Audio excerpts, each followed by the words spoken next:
Hi friends, welcome to film revive. ఈరోజు మనం మాట్లాడుకోబోయే చిత్రం బ్రేక్అవుట్. స్టోరీ లైన్ బ్రేక్అవుట్ అంటే ఇదేదో లవ్ ఫెయిల్యూర్ స్టోరీయో బ్రేకప్ స్టోరీయో అనుకుంటాం. కాదు, ఇది ఒక సర్వైవల్ మూవీ. సర్వైవల్ మూవీస్ని ఎక్కువగా ఎవరు ఎంకరేజ్ చేయరు, ఎవరు తీరు. బట్ ఈయన ఒక ట్రై చేశారు. ఈయన ట్రై ఎలా ఉంది, ఈయన అటెంప్ట్ ఎలా ఉంది, ఈయన ఎలా యాక్ట్ చేశారు అనే విషయాన్ని మనం చూద్దాం. కాస్టింగ్ విషయానికి వస్తే ఇదో సర్వైవల్ మూవీ కాబట్టి ఇందులో ఎక్కువ కాస్టింగ్ ఉండదు.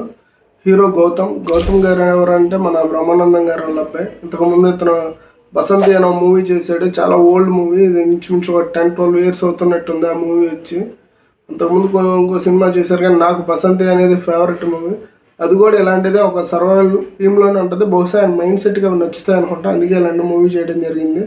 ఈ చిత్రంలో 4 క్యారెక్టర్లు ఉంటాయి. 2 పేర్లు కూడా మనకి తెలియదు, గూగుల్లో ట్రై చేసినా దొరకలేదు. ఇంకొక అతను వచ్చేటప్పటికి చిత్రం సీను. చాలా రోజుల తర్వాత చిత్రం సీన్ని చూడటం జరిగింది. దానికి ఇందులో గడ్డం పెట్టారు, పెద్ద సూట్ కాలేదు అది. Okay, well done. ఇంకా హీరో యాక్టింగ్ విషయానికి వస్తే ఈజ్ ఏ ప్రూవ్డ్ యాక్టర్. కాకపోతే సినిమాలు ఆడలేదు. ఆయన ప్రతి సీన్ అలా కావాలి, ఎంతవరకు కావాలి, వీలున్నంత వరకు 100కు 100% న్యాయం చేయడానికి ఆయన ప్రయత్నం చేశారు. ఆయన గురించి ఎటువంటి అడ్డు చెప్పాల్సిన విషయం లేదు. ఇంకా వచ్చేటప్పటికి గెటప్ సీన్ క్యారెక్టర్ ఉంది, అది కూడా చిన్న క్యారెక్టరే. ఆయన చేసిన, మీకు తెలుసు సర్వైవల్ మూవీలో ఒకలే క్యారెక్టర్ ఉంటారు, మిగతా వాళ్ళు అలా వచ్చి వెళ్ళిపోతారు. కాబట్టి వాళ్ళ పర్ఫార్మెన్స్లు అవన్నీ మనం చూసి చెప్పే అంత విషయాలు ఏం లేవు. ఇంకా నెక్స్ట్ వచ్చేటప్పటికి మ్యూజిక్. ఇక మ్యూజిక్ విషయానికి వస్తే ఈ మూవీలో సాంగ్స్ ఏమి ఉండవు, అంతా background music, parody back songs అవి సాంగ్స్ కాదు, అవి సిచ్యువేషనల్ మ్యూజిక్. కాబట్టి వీలున్నంత వరకు బాగానే ఉంది, పెద్దగా అద్భుతాలు ఏది చేసినట్టు అనిపించదు. మీకు తెలుసు సర్వైవల్ మూవీస్ అంటే చాలా వరకు చిరాకు వస్తాయి, యాజ్ యూజువల్ ఇది చిరాకుగానే ఉంటుంది. ఇంకా ఫోటోగ్రఫీ విషయానికి వచ్చేటప్పటికి ఒక రూమ్లో ఉండే సినిమా కాబట్టి ఒక రూమ్ని వీలున్నంత వరకు ఎంతవరకు చూపించవచ్చు, హీరోని ఎలా చూపించవచ్చు. ఎందుకంటే అక్కడ ఉండే లైటింగ్ కూడా ఫిక్స్డ్ లైటింగ్, కొన్ని బల్బులు కనబడతాయి, ఆ బల్బులు వెలుగుతున్నట్టే చూపించాలి. ఓ మూలకి వెళ్ళినప్పుడు హీరో మొహం కనబడట్లేదు కదా అని అక్కడ లైట్ పెడతాం, అలాంటి అవకాశాలు ఉండవు. కాబట్టి ఈ సినిమాలో ఫోటోగ్రఫీ వీలున్నంత వరకు నెంబర్ 1గానే చేశారు.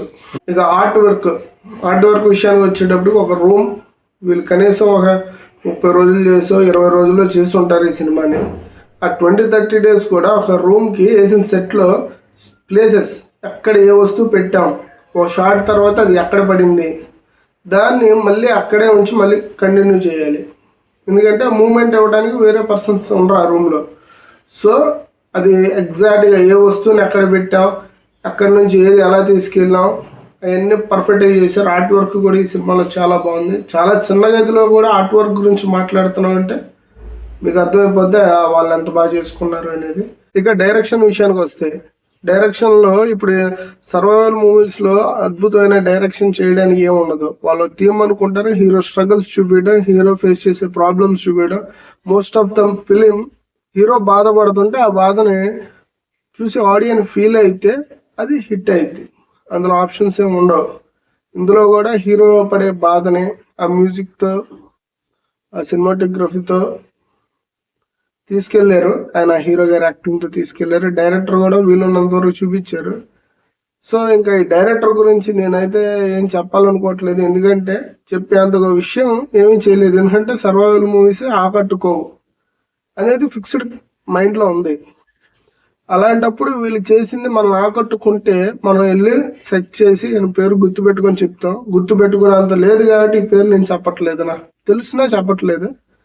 ఈ సినిమా రివ్యూ ఓకే, చూడొచ్చు, ఆహాలో ఉంది, ఫ్రీయే కాబట్టి చూడండి, యూ కెన్ ఎంజాయ్. గౌతమ్ గారు, మీరు కూడా మంచి సినిమాని తీయొచ్చు, మీ దగ్గర పొటెన్షియాలిటీ ఉంది. డైరెక్ట్గా తెలుగులో థియేటర్ ఫిలిమ్స్ చేయండి, మరీ అంత బడ్జెట్లో కాకపోయినా చిన్న ఫిలిమ్స్ చేయొచ్చు, మీరు చేయండి. లేదంటే క్యారెక్టర్స్ చేయండి, you have the potential to act.